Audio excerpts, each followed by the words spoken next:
Hindi short hand की practice dictation 80 शब्द प्रति मिनट गति से डिक्टेशन 5 सेकंड में शुरू होगी।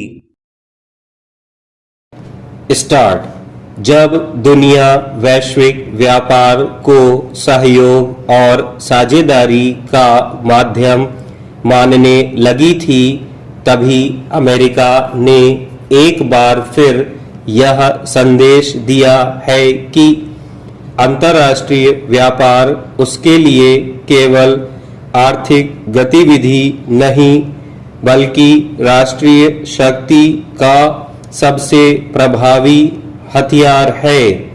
राष्ट्रपति डोनाल्ड ट्रंप द्वारा भारतीय जेनेरिक दवाओं पर 200% तक शुल्क लगाने की चेतावनी इसी सोच का हिस्सा है।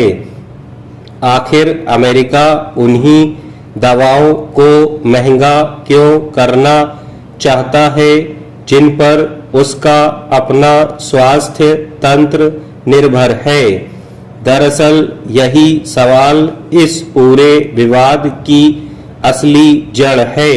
यदि इस निर्णय को केवल भारत के खिलाफ आर्थिक कार्रवाई मान लिया जाए तो शायद हम उसकी गहराई को नहीं समझ पाएंगे।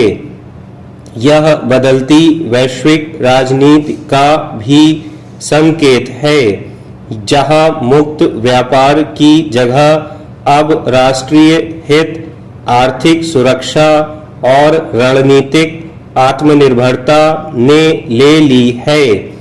कोविड महामारी ने अमेरिका सहित पूरे विश्व को यह एहसास कराया कि दवाओं और चिकित्सा उपकरणों जैसी आवश्यक वस्तुओं के लिए दूसरे देशों पर अत्यधिक निर्भरता भविष्य में बड़ा संकट बन सकती है।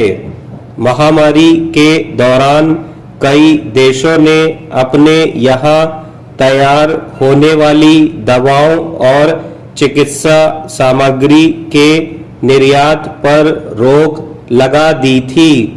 उस समय अमेरिका को भी आपूर्ति संकट का सामना करना पड़ा। तभी से वहां यह सोच मजबूत हुई कि आवश्यक दवाओं का उत्पादन अधिक से अधिक अपने देश में होना चाहिए। ट्रंप इसी सोच को राजनीतिक रूप दे रहे हैं।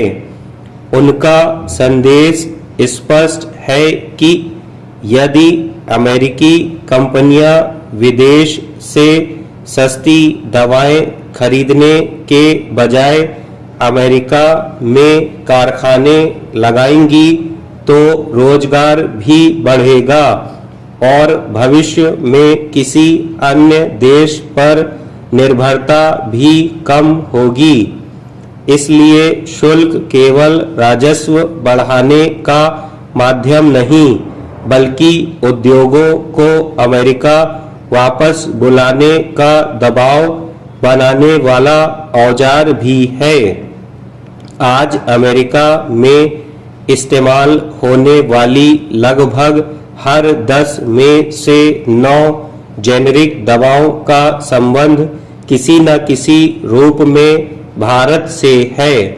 कैंसर, मधुमेह, रक्तचाप, संक्रमण, मानसिक रोग और अनेक गंभीर बीमारियों की सस्ती दवाओं की आपूर्ति में भारत की भूमिका इतनी बड़ी है कि इसे दुनिया की फार्मेसी कहा जाता है।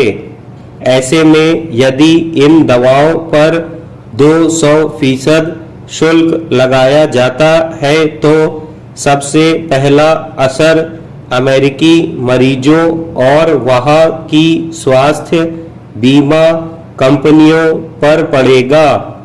दवाइयां महंगी होंगी, इलाज का खर्च बढ़ेगा और स्वास्थ्य व्यवस्था पर अतिरिक्त आर्थिक बोझ आएगा। यही कारण है कि अनेक विशेषज्ञ इसे केवल आर्थिक निर्णय नहीं बल्कि राजनीतिक दबाव की रणनीति भी मान रहे हैं। स्टॉप।